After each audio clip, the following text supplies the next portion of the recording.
இந்தியாவின் சிலிகான் வேலியாக விளங்கும் பெங்களூரில் நாளுக்கு நாள் உயர்ந்து வரும் வீட்டு வாடகை மக்கள் மத்தியில் பெரும் விவாத பொருளாக மாறியுள்ளது. தற்போது இணையவாசிகள் மத்தியில் முக்கிய டெக் பார்க் பக்கத்தில் இருக்கும் அபார்ட்மெண்ட் வீட்டின் வாடகை விஷயம் அதிர்ச்சியை கிளப்பியுள்ளது. பெங்களூருவில் உள்ள இந்த 3 BHK அபார்ட்மெண்ட் வீட்டின் மாத வாடகை மட்டுமே 1.1 லட்சம் ரூபாய் என்று குறிப்பிடப்பட்டுள்ள ஒரு விளம்பர பதிவு சமூக வலைதளங்களில் வைரலாகி வருகிறது. சமூக வலைதளமான எக்ஸ் பக்கத்தில் பயனர் ஒருவர் பெங்களூருவின் வீட்டு வாடகை தளம் ஒன்றில் இடம்பெற்றிருந்த விளம்பரத்தின் ஸ்கிரீன்ஷாட்டை பகிர்ந்திருந்தார். பெங்களூருவின் மிக முக்கிய ஐடி காரிடரான Embassy Golf Links Business Park அருகே அமைந்துள்ள இந்த 1800 சதுரடி 3 BHK செமி ஃபர்னிஷ்ட் வீட்டுக்கு மாத வாடகை ரூபாய் 1.1 லட்சம் என்று குறிப்பிடப்பட்டுள்ளது. தொம்லூர் மற்றும் இந்திரா நகர் போன்ற பிரதான பகுதிகளுக்கு அருகில் உள்ள இந்த ஸ்ரீராம் ஸ்பந்தனா என்னும் அபார்ட்மெண்ட் வீட்டில் மர தரைத்தளம், தனிப்பட்ட மொட்டை மாடி, பால்கனி, பூஜை அறை மற்றும் மாடுலர் கிச்சன் உள்ளிட்ட பிரீமியம் வசதிகள் இருப்பதாக விளம்பரம் கூறுகிறது.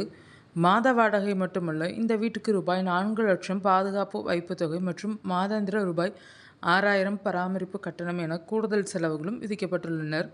நீச்சல் குளம், உடற்பயிற்சி கூடம், டென்னிஸ் மைதானம், பேட்மிண்டன், ஸ்குவாஷ் கோர்ட், கம்யூனிட்டி உள்ளிட்ட சொகுசு வசதிகள் இருந்தாலும் இந்த விலை நடுத்தர மக்களுக்கு எட்டாக்கனியாக உள்ளது. இந்த வைரல் பதிவு இணையத்தில் பெரும் விவாதத்தை ஏற்படுத்தியுள்ளது. பலர் இந்த வாடகையை அநியாயம் என்று கடுமையாக விமர்சித்து வருகின்றனர். இன்னும் சிலர் இது பல கோடி மக்களின் ஒரு மாத முழு சம்பளம் எனவும், இப்படி இந்த வீட்டில் குடியிருப்பதால் என்ன நன்மை கிடைத்துவிடும், இன்னும் சில மாதம் 10 முதல் 20 லட்சம் ரூபாய் சம்பளம் வாங்குவோருக்கு இந்த வீடு சரியாக இருக்கும் என தெரிவித்துள்ளனர். இந்திரா நகர், கோரமங்கலம், ஒயிட்ஃபீல்ட் போன்ற ஐடி பூங்காக்களுக்கு அருகிலுள்ள பகுதிகளில் வாடகை கடந்த சில ஆண்டுகளாக வேகமாக உயர்ந்து வருகிறது. இதில் இந்த ஸ்ரீராம் ஸ்பந்தன் அபார்ட்மெண்ட்டும் உள்ளது. பெங்களூருவில் உயர்தர வீட்டு வாடகை இவ்வளவு உயர்ந்துள்ளது நடுத்தர வர்க்க ஐடி ஊழியர்களின் வாழ்க்கையை பெரிதும் பாதித்துள்ளது.